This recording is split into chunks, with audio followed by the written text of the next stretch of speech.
Hello दोस्तों, नमस्कार। बहुत स्वागत है आपका न्यूज़ आरजे 23 के एक और ब्रेकिंग न्यूज़ वीडियो के अंदर। दोस्तों, हम आपके लिए लेकर आ गए देश और प्रदेश की टॉप 10 ब्रेकिंग न्यूज़। यदि आप रोजाना इसी समय पर ब्रेकिंग न्यूज़ देखना पसंद करते हैं तो अभी इसी चैनल को सब्सक्राइब कीजिए, वीडियो को लाइक कीजिए और इस वीडियो को ज़्यादा से ज़्यादा शेयर कीजिएगा। दोस्तों, सबसे पहले बड़ी खबर की बात करते हैं तो हम आपको बता देते हैं संत रविदास की 645वीं जयंती के मौके पर पीएम मोदी दिल्ली के करोल बाग में रविदास विश्राम धाम पहुंचे। यहाँ पर उन्होंने सबसे पहले संत रविदास के दर्शन किए। उसके बाद में वहाँ पर पुजारियों से मुलाकात की। मुलाकात के दौरान पुजारी ने पीएम मोदी को बताया कि वो अपने बच्चों के एडमिशन को लेकर बहुत परेशान है। जिसके बाद में पीएम मोदी ने बीजेपी के अध्यक्ष आदेश गुप्ता को उनकी परेशानी हल करने का हाथों हाथ निर्देश दिए। वहीं पर दोस्तों के लिए बड़ी खबर की बात करते तो आपको बता देते हैं कि पिछले 24 घंटे के अंदर देश के अंदर 30,749 नए पॉजिटिव केस सामने। इस दौरान 67,457 मरीज ठीक भी हुए, जबकि 541 लोगों की मौत होगी। इधर केंद्र सरकार ने देश में कोरोना के लगातार घटते मामलों को देखते हुए राज्यों से पाबंदियां कम या खत्म करने को कहा है। हालांकि केंद्र ने कहा कि पॉजिटिविटी रेट की समीक्षा करने के बाद ही पाबंदियों में ढील देने की आवश्यकता है। वहीं पर बात करते हैं देश में 95% मरीज ओमिक्रॉन से संक्रमित है। सरकार की एक्सपर्ट कमेटी के अनुसार भारत में फरवरी के पहले हफ्ते में मिले कोरोना के कुल मामलों में से 95% ओमिक्रॉन के संक्रमित हैं। इससे माना जा रहा है भारत में डेल्टा के मुकाबले अब ओमिक्रॉन के मामले ज़्यादा मिल रहे हैं, जिससे रिकवरी रेट में तेजी आई है।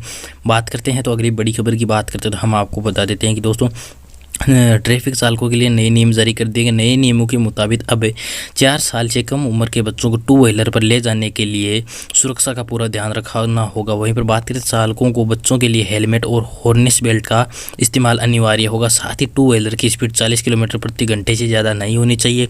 वहीं पर मोटर व्हीकल एक्ट के नियम को बताते हैं तो आपको बता देते हैं कि केंद्र सरकार ने मोटर व्हीकल एक्ट 1988 की धारा 137 के खंड की शक्तियों का इस्तेमाल करते हुए सेंट्रल मोटर एक्ट नियम 1989 का संशोधन करने के लिए निम्नलिखित नियम बनाए हैं। एवं नियमों का संक्षिप्त नाम केंद्रीय मोटरयान नियम 2022 से बात करते हैं तो यानी 4 साल से कम उम्र के बच्चों को टू व्हीलर पर ले जाने के लिए उनकी सुरक्षा का ध्यान रखकर हेलमेट अनिवार्य कर दिया गया है।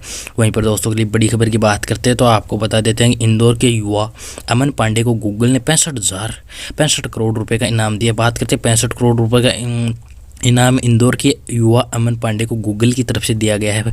और किस लिए दिया गया है यह बताते हैं तो आपको बता देते हैं कि अमन ने गूगल की 280 गलतियां खोजकर बग रिपोर्ट भेजी। अमन ने इंदौर में बग मिरर नाम की कंपनी चलाते हैं। गूगल ने पिछले साल विभिन्न सेवाओं पर बग रिपोर्ट करने वालों को 87 लाख डॉलर का इनाम दिया था। वहीं पर गूगल ने अपनी रिपोर्ट में इंदौर के अमन का खास जिक्र किया है। गूगल ने अपनी रिपोर्ट में कहा कि बग से मिरर टीम के अमन पांडे पिछले साल हमारे टॉप रिसर्चर रहे। 2019 से कर रहे हैं बग रिपोर्ट।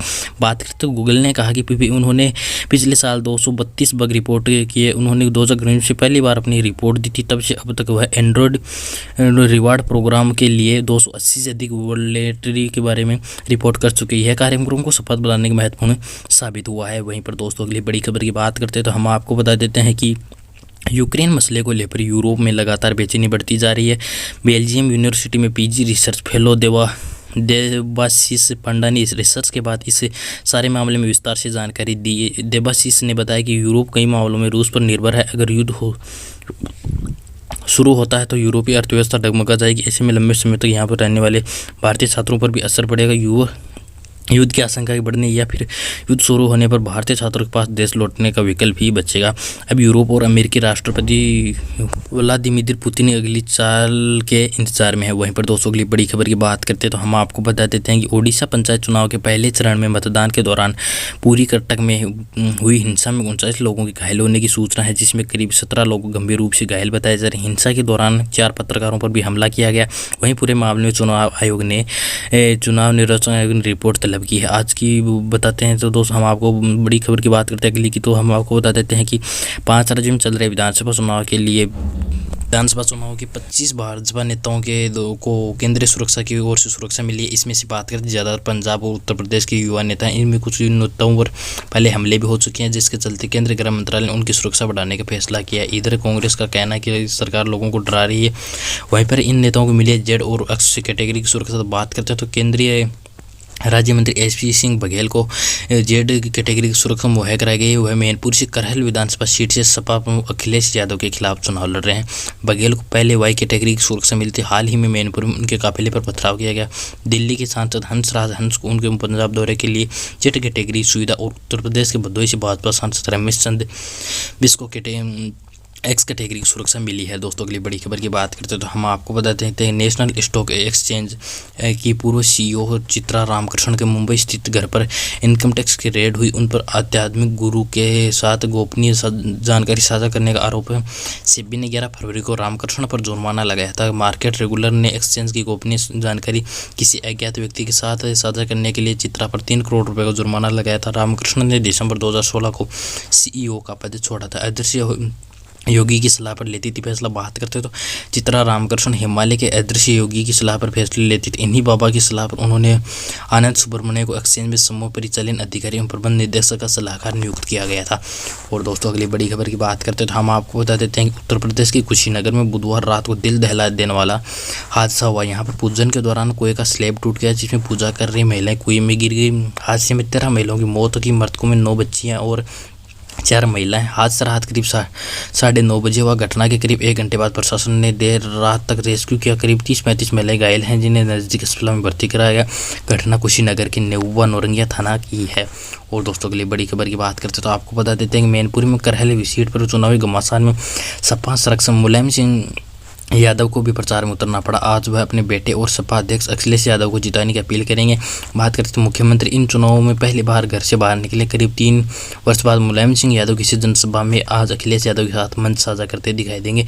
इस सीट पर अखिलेश यादव के सामने भाजपा के केंद्रीय कानून राज्य मंत्री प्रो एसपी सिंह बघेल चुनाव मैदान में टाल ठोकरे। सपा संरक्षण पूर्व मुख्यमंत्री मुलायम सिंह यादव कल शाम को लखनऊ से इटावा आ गए थे। आज दोपहर को करीब 2:20 पर वह गिरौर मार्ग स्थित चापरी तिराहे पहुंचकर जनसभा को संबोधित करेंगे। लखनऊ से आए सपा के कार्यक्रम मुलायम सिंह यादव के कार्यक्रम का जिक्र नहीं है। दरअसल वह सड़क मार्ग से इटावा पहुंचे थे और उन्होंने बुधवार शाम को ही क्षेत्र के लोगों को यह संदेश भिजवा दिया था कि वह रैली करेंगे। और दोस्तों अगली बड़ी खबर की बात करते तो हम आपको बता देते हैं कि देश के 5 राज्यों में हो रहे चुनाव में पूर्व पीएम प्रधानमंत्री मनमोहन सिंह ने भी एंट्री ले ली। पीएम नरेंद्र मोदी की अबोहर रैली से पहले उन्होंने वीडियो के जरिए केंद्र सरकार पर खूब जमकर निशाना साधा।